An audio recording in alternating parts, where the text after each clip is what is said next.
what's resounding from the federal government is that those who are calling for a fair trial for Kanu are not being fair because Kanu jumped bail in the first place. Now, against the backdrop of his unbridled utterances that were recorded and federal government's position, what do you foresee to be the outcome of his retrial in the coming days? Well, it's difficult to preempt how the trial will go. I'm neither a lawyer nor in the heart of the judge handling this matter to know how it will all end up. And lawyers also are capable of coming up with all kinds of schemes, drama clips that could affect the trial one way or another. But one thing is certain, there's nothing wrong in calling for fair trial for Nnamdi Kanu. He is presumed innocent until the contrary has been proven. So, like any mortal being brought before a judge, he is presumed innocent until the court decides otherwise. So, he jumped bail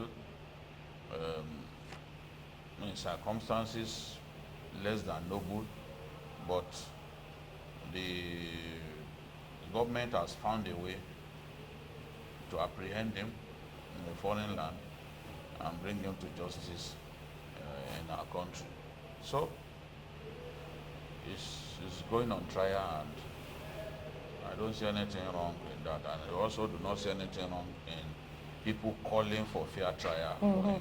That is the minimum that people can expect in a democracy, in a country like ours.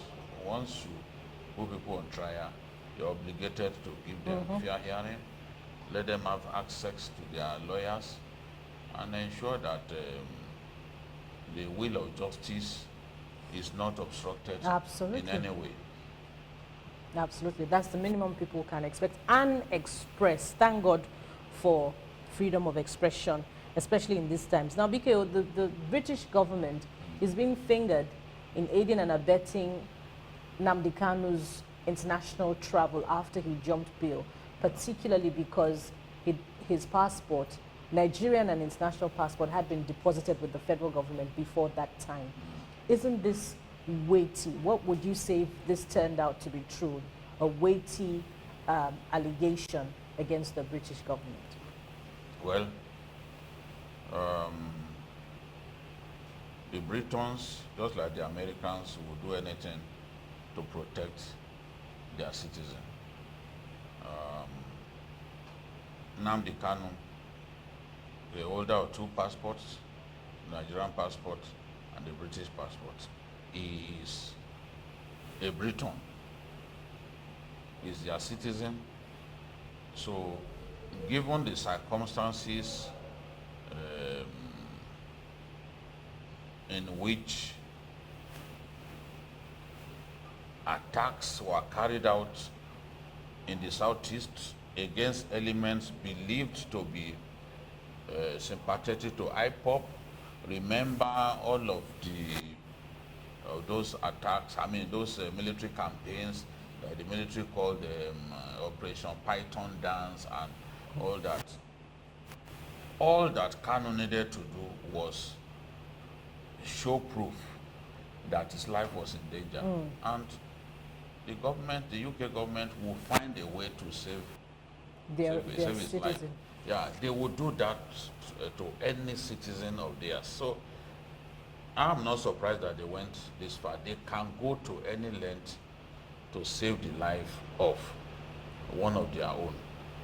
And being a holder of the British passport, the moment his passport had been taken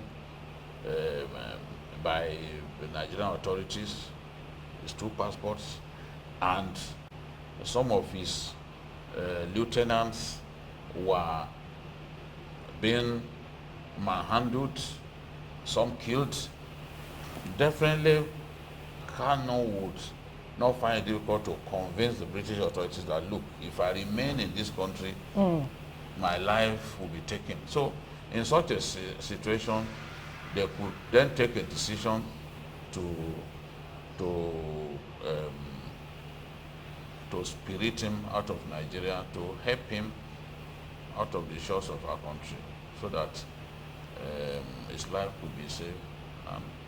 I think that's what they have done. It will seem illegal, but our country too once went to the UK, and we tried to create an individual and bring him to Nigeria illegally. So we can't forget, and the person who was Nigerian ruler at that time is the same President Muhammadu Buhari. We tried to bring Nnamdi to Nigeria to make him face trial by force at a time when he was in the UK, you know, by creating him like merchandise with the desire to send him here. So in international relations, sometimes these illegalities happen. I would, yes, issuing a passport to Kanu at a time when he was facing trial in Nigeria, you would want to say that was wrong.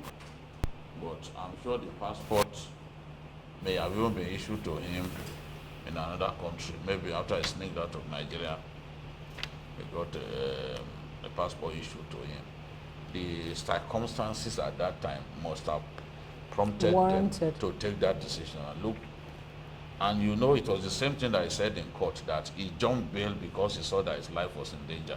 You know, and you speak in this manner to the Americans, to the Britons, you can expect that they want to take action to ensure that you are safe. So you see that constantly they educate their people, they inform them about places to not go to in Nigeria, they issue travel advisory, saying, look, this part of Nigeria is unsafe, that part of Nigeria is unsafe, you know, so that their people can stay out of harm's way. They must have taken that decision in respect of Kanu to ensure that he was safe.